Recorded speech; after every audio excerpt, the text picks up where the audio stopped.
What's going on, family? Tarzan Tone here. Now, we had another project come up where the roof basically had a leak for some outside vines, allowed water to come in, leaked on the ceiling, leaked on the wall, and a little damage to the floor. The restoration company, they done came out, did their demo process, so now it's our turn. So here's the video. Check out the process.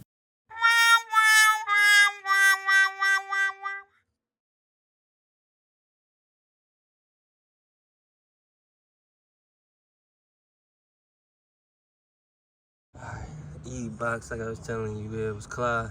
Got a lot of the vines off the wall and stuff towards y'all already. Yeah, I would recommend a roof maintenance. You got a lot of crack and stuff towards that showing. Just areas where water can get in the future. Definitely. Rest of the roof looks okay condition. Yeah, I would just say just a simple roof maintenance and you should be cool. Yeah, I'm gonna just use the roofing cement. I'm not gonna use any of the silver coat. That's more in the case of if you're doing like towards that's like the whole roof. The roofing cement are definitely a hold up. As for the roof maintenance, and that's basically kind of like what I'm talking about. So I'm gonna keep running through with all the roofing cement until I run out. Definitely try to get all this back wall right back here. And yeah, as you see, the rest of the roof is okay, it's cool. Just, you know what I'm saying, roof maintenance, full silver coat.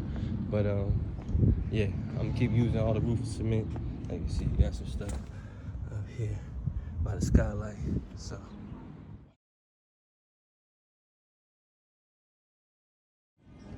alright, cool, we all clear. And we got you sealed all the way across here. And new line of fabric. I used the whole bucket.